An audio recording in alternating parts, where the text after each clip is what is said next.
morning. I'm up and I'm doing a Hungarian goulash. I've done most of it just to show you that you're not getting bored. It takes about half an hour-ish. So what I've done so far, I'm doing 2 portions for a customer. So I'm doing 200 grams of steak, chunky steak. Dipped it in flour, coated it all in flour and browned it off. Okay, then I'll show you what steak I'm using, by the way. I normally don't like using frozen. I've tried fresh and it doesn't work. So I bought this and it's really good. Tesco, £3, 500 grams, and it is so fresh. It's full. When it defrosts, it just breaks up, and yeah, and it contains a lot of blood, so you have to wash it. There you go.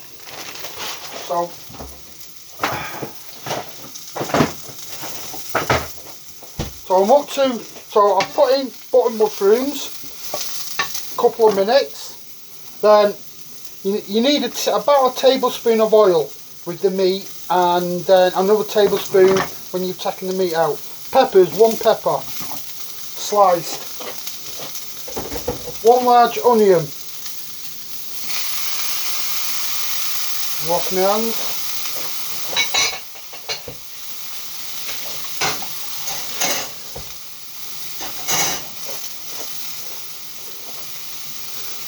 So we'll just brown this off. Take about a minute, 2 minutes. So that the reason you put it in flour, 1, it helps thicken the sauce, and 2, it gives it more, it's supposed to give it more flavour. Like I said, I'm doing 2 portions, so there's 200 grams per person. Half a punnet of button mushrooms, 1 large onion, and 1 pepper. Doesn't matter what colour the pepper is. So keep moving it. Don't overload your pan. If you've not got a pan this size, I think this is about a 12-inch, then do it in 2 halves. So I've got 4 garlic cloves, thinly sliced.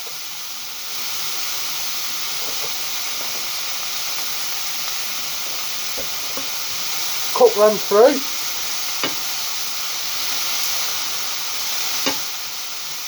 This is a good dish. There's many recipes for this goulash. So there's only me who's got the fold, and I'm balancing it on a tin of pineapples at the moment. Some put wine in it, non-wine cream, all sorts of stuff. So I've altered it because I don't like copying recipes. And I put carrots. Carrots are already in the slow cooker, raw. I'll show you. Just slice 2 carrots. So that's that. If you've not got a slow cooker, then use a casserole dish for the oven. And you want it about 80 to 90 degrees. Don't put it above 100 while you're going to boil it off. And check it every half an hour. So right, these are almost done. What I'm going to do next, I have a teaspoon of oregano, teaspoon of paprika, any type, teaspoon of parsley. I'm using dry. You can use fresh parsley if you wanted to. If you're going to use fresh, put it in at the end. Mix that in. Right.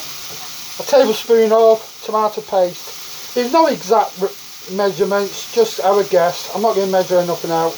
There you go. That's roughly a tablespoon.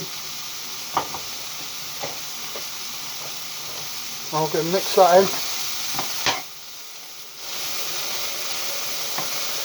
The temperature, I've got mine quite high, on number 7. I've reduced it down from 8 to 7. It goes up to 9 on my cooker, so that gives you an idea. I've got it on a high temperature.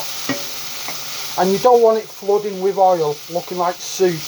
You want it quite dry. So this is a ceramic non-stick stone pan. Nothing sticks to it. So let go. So now we want roughly a quarter of tinned tomatoes, quarter of a tin roughly.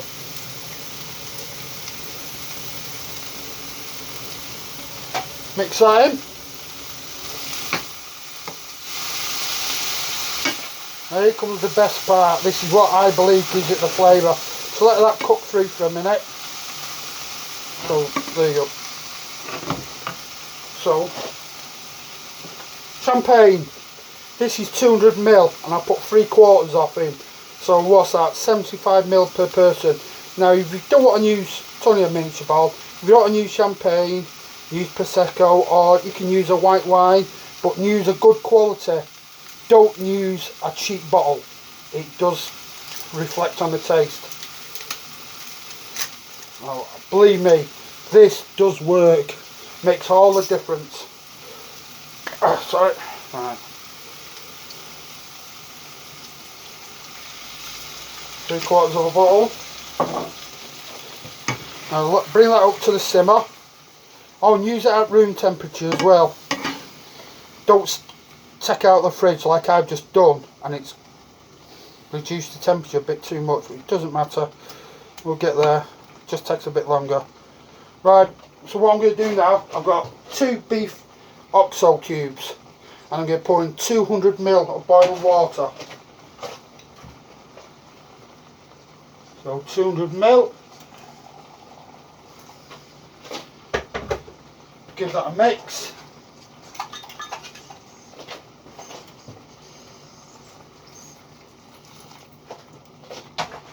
That, just give that a mix in.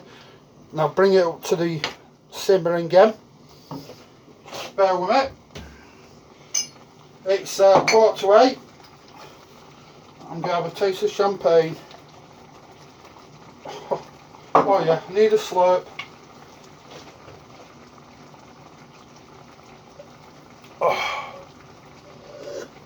Oh wow, that's nice.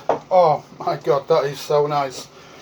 Oh, right, last of all, what I put in, I need a spoon.